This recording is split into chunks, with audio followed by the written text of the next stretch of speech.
মহানগৰীৰ ৬ মাইলত আছোঁ আৰু ইতিমধ্যেই সকলোৱে গম পায় কালিৰ দিনটোত গুৱাহাটী মহানগৰীৰ ৬ মাইলত এখন ডাম্পাৰ বাগৰি পৰিছিল আৰু সেই খবৰ ইতিমধ্যে আমি আমাৰ দৰ্শকসকলক জনাবলৈ চেষ্টা কৰিছোঁ। আৰু এই মুহূৰ্তত মই যিটো স্থানত কালি গোটেই ঘটনাটো সংঘটিত হৈছিল সেই স্থানটোত মই উপস্থিত আছোঁ। ইতিমধ্যে সকলোৱে গম পায় যে গুৱাহাটী মহানগৰীৰ বিভিন্ন স্থানত উৰণীয়া সেতু নিৰ্মাণ কৰি থকা হৈছে।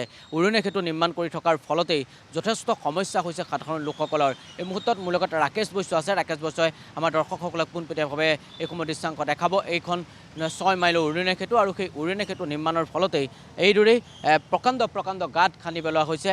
কাৰণ বেনাৰ নলগাই যে যেতিয়া ইয়াত এটা কাম কৰি থাকে কোনো এটা স্থানত তেতিয়াহ'লে তেওঁলোকে বেনাৰ লগাব লাগে কৰ্তৃপক্ষই। কিন্তু বেনাৰ নলগাৰ ফলত কালিৰ দিনটো যিটো ঘটনা সংঘটিত হ'ল, এখন ডাম্পাৰ বাগৰি পৰিছিল আৰু বহু সময় যান জঁট সৃষ্টি হৈছিল। আৰু সেই সময়ছোৱাত আমি দৰ্শকসকলক দেখাবলৈ চেষ্টা কৰিছিলোঁ কেনেদৰে নিশাৰ ভাগত যান জঁট সৃষ্টি হৈছিল। আৰু এই মুহূৰ্তত NKTV দৰ্শকসকলক আমি দেখাবলৈ চেষ্টা কৰিছোঁ। এয়া হৈছে গুৱাহাটী মহানগৰীৰ ৬ মাইলৰ দৃশ্যাংশ। ৬ মাইলত এনেধৰণৰ এটা ঘটনা সংঘটিত হৈছে।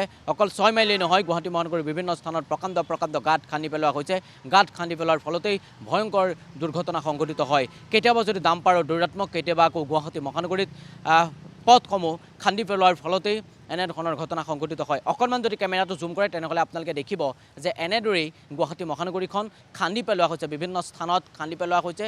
যাৰ ফলত খান্দি পেলাইছে ঠিকে আছে, তেওঁলোকে মেৰামতি কৰিছে, তাত আমাৰ ক'বলগীয়া কথা নাই। কিন্তু তেওঁলোকে যিদৰে তেওঁলোকৰ প্ৰচেছ অৰ্থাৎ তেওঁলোকৰ যিসমূহ পদ্ধতি, সেই পদ্ধতিসমূহ তেওঁলোকে অৱলম্বন নকৰে, তেওঁলোকে ব্যৱহাৰ নকৰে। কাৰণ যেতিয়া এটা পথ খন্দা হয় তেওঁলোকে কাষত ৰছী লগাই দিব লাগে, কিন্তু তেওঁলোকে ৰছীটো বাদেই তেওঁলোকে এখন বেনাৰ লগাবলৈও তেওঁলোকৰ সক্ষম নহয়।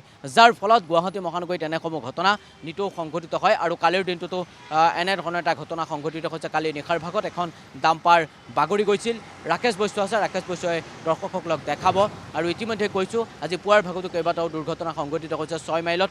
৬ মাইলত এনেধৰণৰ ঘটনা নিতৌ প্ৰায় ৬ৰ পৰা ৭টাকৈ সংঘটিত হয় বুলি স্থানীয় লোকসকলে জানিবলৈ দিছে। আৰু ইতিমধ্যে কৈছোঁৱেই গুৱাহাটী মহানগৰীৰ বিভিন্ন স্থানত উৰণীয়া সেতু নিৰ্মাণ কৰি থকা হৈছে। আৰু সেই উৰণীয়া সেতু নিৰ্মাণৰ ফলতেই আজিৰ কালি নিশাৰ ভাগত এনেধৰণৰ এটা ঘটনা সংঘটিত হৈছে। এইসমূহ আপোনালোকে চাওক, এইদৰেই এইসমূহ খান্দি পেলোৱা হৈছে। খান্দি পেলোৱাৰ ফলতেই কেইবাটাও দুৰ্ঘটনা সংঘটিত হৈছে। আৰু দুৰ্ঘটনাৰ মূল কাৰণ গুৱাহাটী মহানগৰীৰ নৱনিৰ্মিত যিসমূহ উৰণ সেতু, সেই উৰণ সেতু নিৰ্মাণৰ কাৰ্য চলি আছে। আৰু সেই নিৰ্মাণৰ কাম চলি থকাৰ সময়ছোৱাতেই প্ৰকাণ্ড পথসমূহত গাঁত খান্দি দিয়া হৈছে। আৰু সেই গাঁত খান্দি দিয়াৰ ফলতেই দুৰ্ঘটনাসমূহ নিতৌ সংঘটিত হ'বলৈ লৈছে। এই মুহূৰ্তত ৬ মাইলৰ পৰা আমাৰ পৰিৱেশটো দৰ্শকসকলক দেখাবলৈ চেষ্টা কৰিছোঁ কেনেদৰে উৰণ সেতু নিৰ্মাণ আৰু কেনেদৰে